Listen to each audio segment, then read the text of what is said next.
This is the plaintiff, Justice Queen. He says he purchased a car from the defendant, and the guy pulled a switcheroo on him. He ended up unloading a 2003 Honda Accord with over 200,000 miles on him, and the thing's a piece of junk. When he made a stink, the unruly defendant got in his face, threatened his life, and he has a police report to prove it. Bottom line, he's afraid the car is going to blow up and wants to undo their deal and get his $5,000 returned.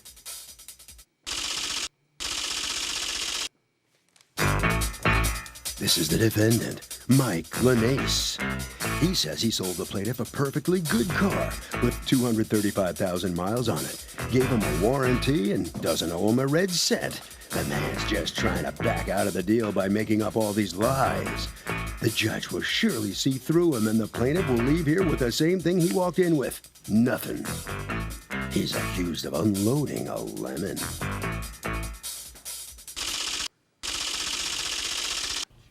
All parties, please raise your right hands.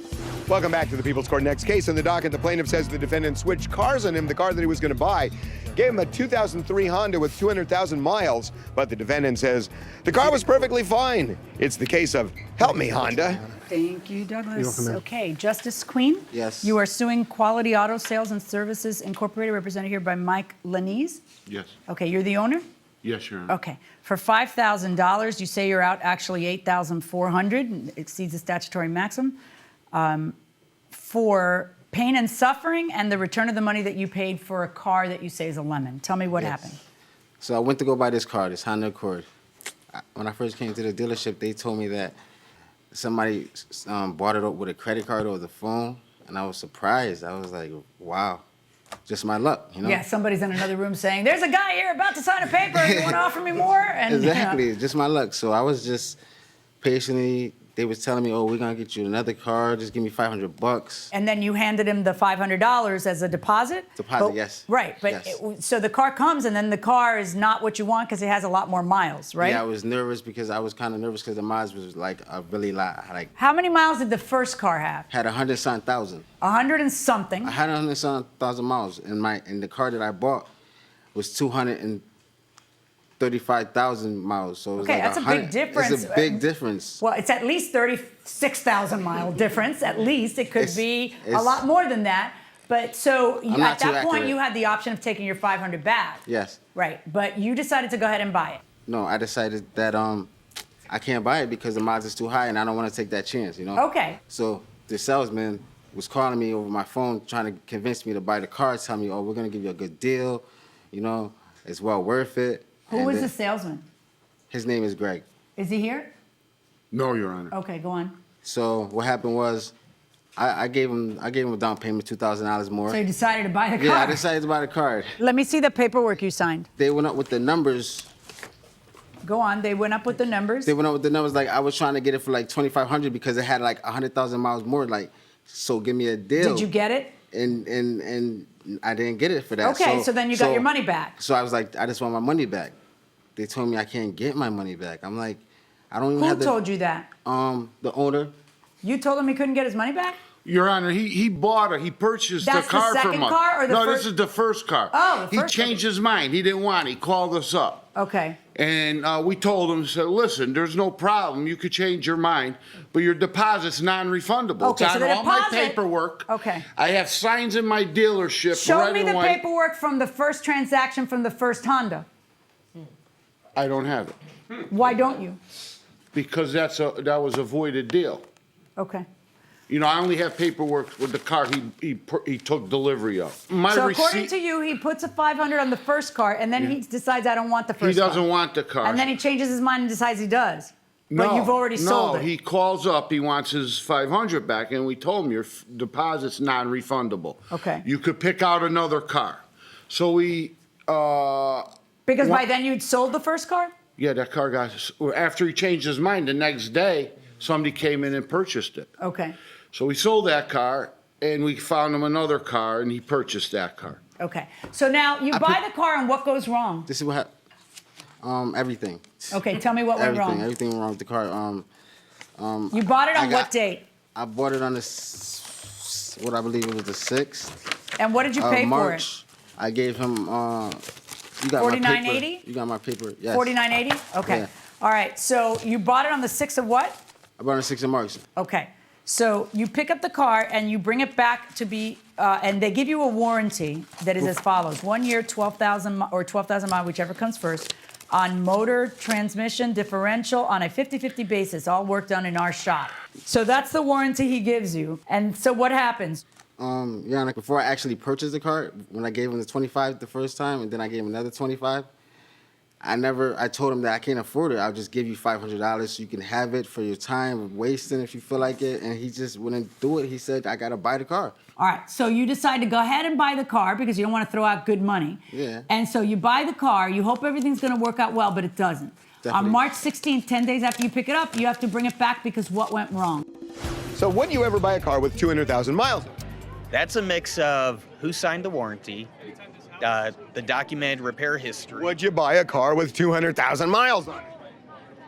Depends on the cost. Okay, would you ever buy a car with 200,000? No, because I don't know the reliability of the car. Okay, 200,000 miles? 200,000 miles, who hasn't spoken? Me. No, I don't think I would, because I don't know that I would trust it. Got your point, going inside the courtroom. The bar joint was broken on the vehicle. Bar joint. It's part of the control arm on our wheel. Okay, and so because I had went to Sears to get an oil change, and they had told me that my ball joint was broken on my vehicle. okay, so they went back and they took a look at it, and what happened? They had fixed it. Okay, did you pay anything for it? No, I didn't. I never fix a ball joint. I don't know what he's talking about. Is this from your shop? There's no ball joint on there. Ball joint. Where? How do you know what I'm looking at? Where does it say ball joint? Point out to him where it says ball joint in the middle. What's that say? Read it. What's that say? Read it. We write that Read down it. when he told us. No, read That it. ain't what we fixed, Your Honor. Read what you wrote. I didn't write that. Who wrote that?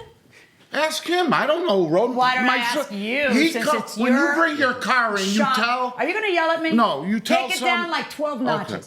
It's on your paperwork. Why? Because he said it needed a ball joint. So Okay. we write it, the diagnosis We write down We the wrote it. self-diagnosis. Yeah. That's why Now it we says checked ball it. joint. Is that so hard? No, but you're accusing me Well, of putting no, a ball you're joint. accusing me of making up the word ball joint, and it didn't say it. It did. I didn't see that. Didn't it say it? It did. All right, give me You're that right. paper back.